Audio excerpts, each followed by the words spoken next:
Alright you guys, this is the second video of the last video I did. Second one over queues. Let's get started.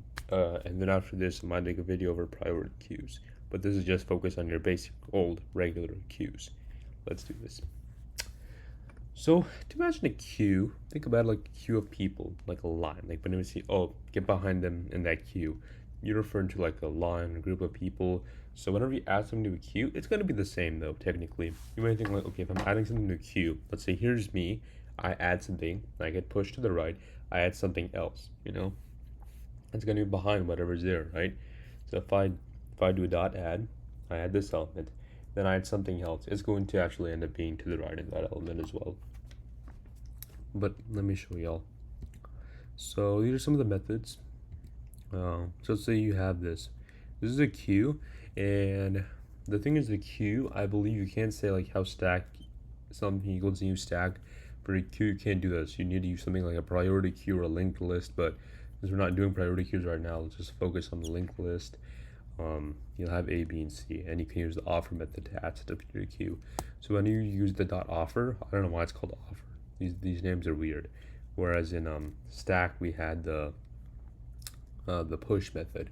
In this one, okay, you're doing A, B, and C, right? It's adding it like normal. It's not like, okay, I'm adding C, I'm adding A, and then I'm adding B. It's not like B is gonna go behind A. Whereas you think, okay, if I add something to my queue, normally it's like you get behind someone in a line, you're gonna end up being behind them, right?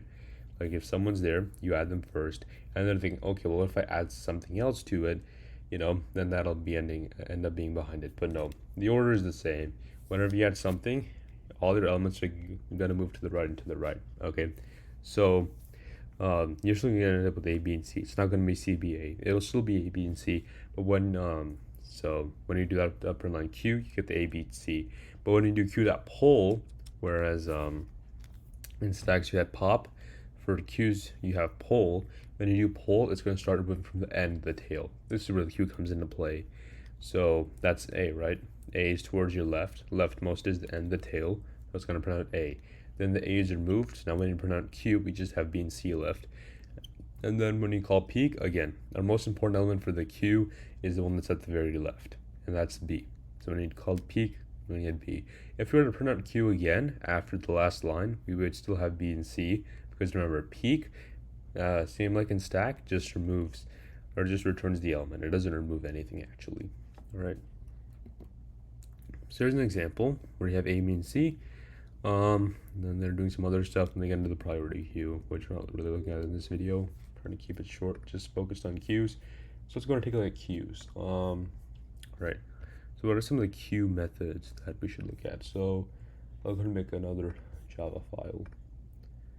So here's the thing. Okay, now let me go back to IntelliJ, and I'll share my screen. All right. Let's take a look at IntelliJ. All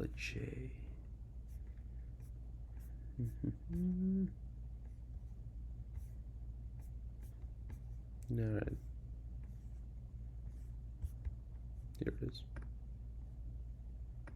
Oh, other one.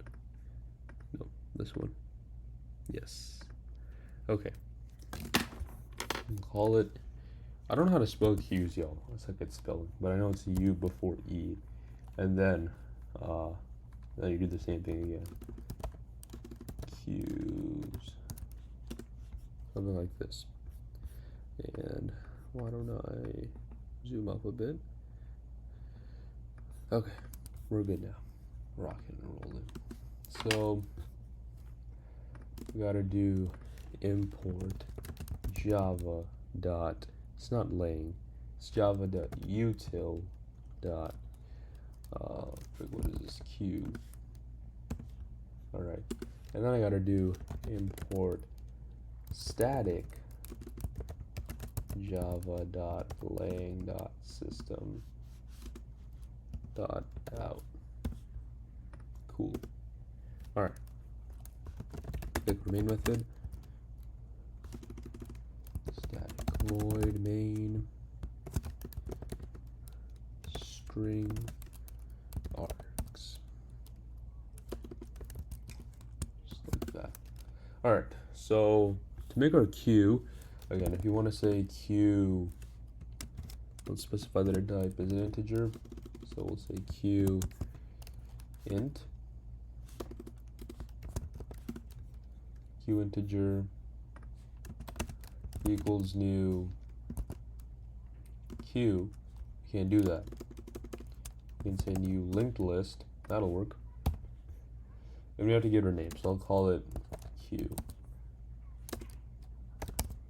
Let's call it q, just to make the typing easier for me. All right. So now, what are some stuff we can do with our q? What are some methods for the q? Well, to add, we can always use the .add method. All right, and then I can do an out.println q. Right, so I'll have the 5 printed out. I can also do a q.offer, such a weird name. Let's go 3. All right, let me copy this line since I'm going to refer to it a lot. So now we get 5 and 3. It'll be 5 comma 3, just like in a stack. All right, nothing's changed there. All right. Now let's say I do q.offer 7, just to get one more element.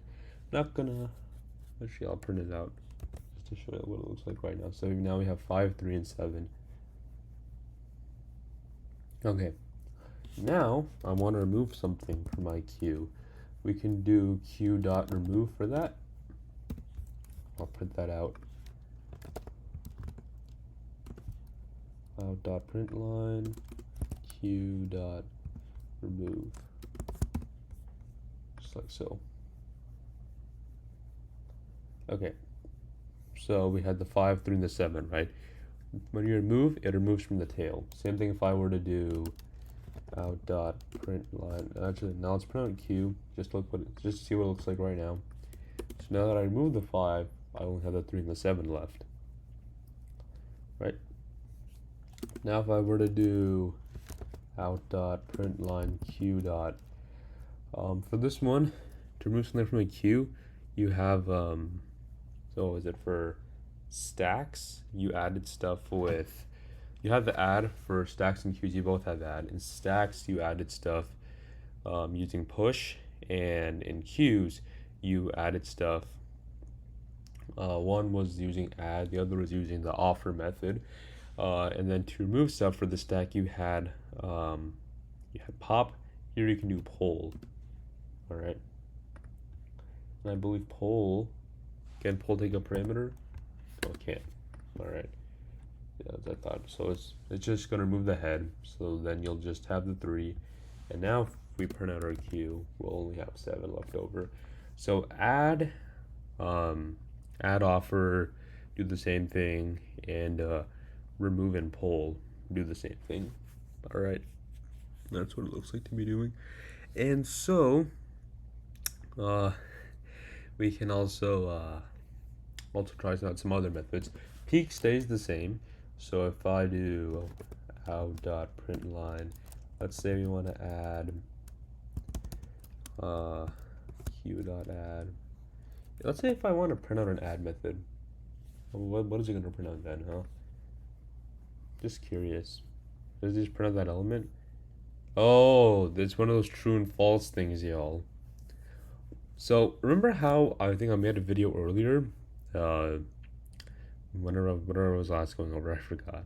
But the question is, did 3 get added to my queue? Yes, it did. Okay, it got added.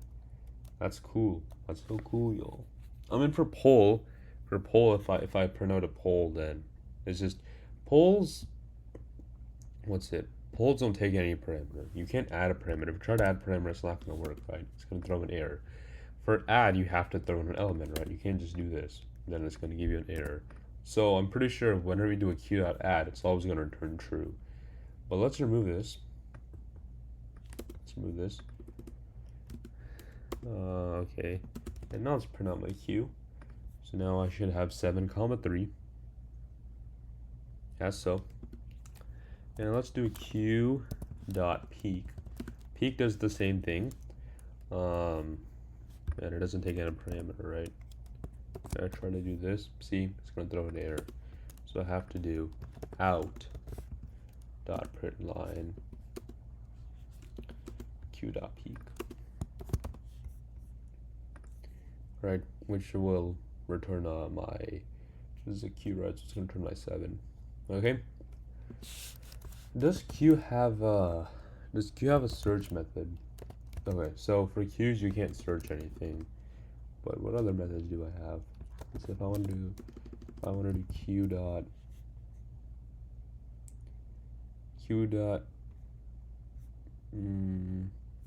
is empty. Just checks to see is it, or is it just a q dot empty method? No. So for this one we have the is empty method. Okay. Which is gonna return false. Right, it's not empty. And if I want to do out.println q.size, which I can do, it'll return 2 because I have 2 elements in my queue. Alright, just like that. Alright, anything else? Any other cool methods? Come on, we're in the fun zone right now, y'all. Again, for queues, there's not too much, but there is quite a bit of stuff. Let me go ahead and check.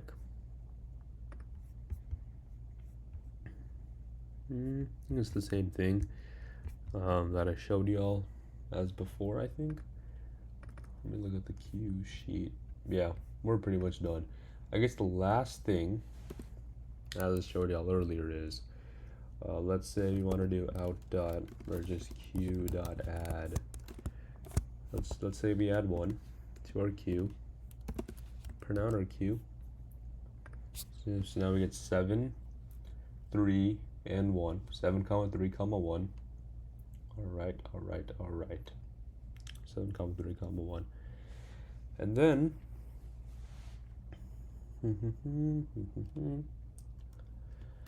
okay. And then let's say we want to add, and then we can do the same thing. While q dot is empty, or while not q dot is empty, then we can do out dot print line q dot poll. All right. So if you have 7, 3, 1, right? We had 7, 3. We added the 1, so then it became 7, 3, 1. If I start polling, it's gonna give me 7, 3, 1. Like so, 7, 3, 1.